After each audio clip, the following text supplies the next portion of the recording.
Folk డ్యాన్స్తో Janu really తన డ్యాన్స్తో ఎంతో మందిని మెప్పించింది. అలాంటి కాలంలోనే స్టార్ డాన్సర్గా పేరు తెచ్చుకుంది. అంతేకాదు బుల్లితెర మీద కూడా డీ డ్యాన్స్ షోతో పాల్గొని టైటిల్గా గెలుచుకుంది. అలా డీలోకి వచ్చాక జాను రీలీ క్రేజ్ మరింత పెరిగిపోయింది. అక్కడే శేఖర్ మాస్టర్తో జాను రీలీకి సంబంధం ఉన్నట్లు వచ్చిన వార్తల ద్వారా జాను పేరు ఇండస్ట్రీలో మారుమోగిపోయింది. అయితే ఈ వార్తలపై శేఖర్ మాస్టర్ స్పందించి అదంతా ఫేక్ అంటూ కొట్టిపడేశారు. అయితే జాను గత కొద్ది రోజులుగా రెండో పెళ్లి చేసుకోబోతుందని రూమర్స్ సోషల్ మీడియాలో మరింత వైరల్గా వినిపిస్తున్నాయి. అయితే ఒక మీడియాలో తనని ప్రతి ఒక్కరితో కలుపుకుంటూ ఇలా రాస్తున్నారని జాను కన్నీరు పెట్టుకున్న సంగతి తెలిసిందే.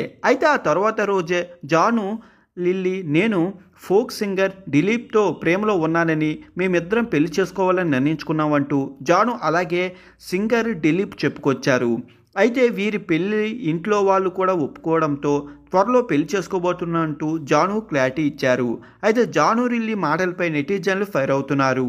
ఎందుకంటే ఒక యూట్యూబ్ ఛానల్లో ఇచ్చిన ఇంటర్వ్యూలో జాను మాట్లాడుతూ నేను ఎప్పటికీ రెండో పెళ్లి చేసుకోను, నా కొడుకే నాకు సర్వస్వం, వాడితో మాట్లాడకపోతే నేను ఉండలేను, జాను ఇప్పుడు బ్రతుకుతుందంటే అది కేవలం లేరీ కోసమే మాత్రమే, రీలీ లేకపోతే నేను లేను, వాడి కోసం నేను రెండో పెళ్లి చేసుకోవడం లేదు అంటూ మాట్లాడింది.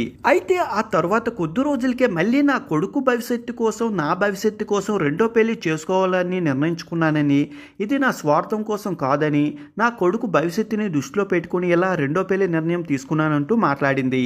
అయితే జాను లిల్లీ మాట్లాడిన ఈ మాటలపై చాలామంది నెటిజన్లు మండిపడుతున్నారు. ఒక ఇంటర్వ్యూలో నేను పెళ్ళే చేసుకోను, నా కొడుకు కోసమే నా జీవితం మాట్లాడావు, మరో ఇంటర్వ్యూలో నా కొడుకు భవిష్యత్తు కోసం పెళ్లి చేసుకుంటానని ఎన్ని నాటకాలు ఆడుతావు, ఒక్కసారి పెళ్లి చేసుకుంటానంటావు, మరోసారి కాదంటావు, ఏదైనా సరే క్లారిటీ ఉండాలి, ఒక నిర్ణయం మీద స్టాండ్ అయి ఉండాలి, అంతేకాని పూటకో మాట మాట్లాడకూడదు, ఎలాంటి పరిస్థితుల్లోనైనా సరే ఒక మాట మీద నిలబడి ఉండాలంటూ చాలామంది సోషల్ మీడియాలో జాను లిల్లీని ఏకిపారేస్తున్నారు.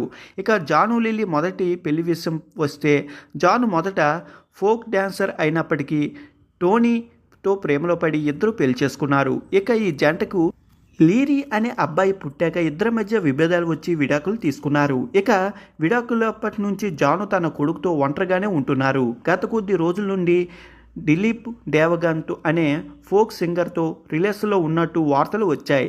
చాలా రోజుల నుండి ఆయనతో సన్నిహితంగా మొదలవ్వడంతో వీరు రిలేషన్ వార్తలపై రీసెంట్గా క్లారిటీ ఇచ్చి మేము పెళ్లి చేసుకోబోతున్నాం అంటూ చెప్పారు.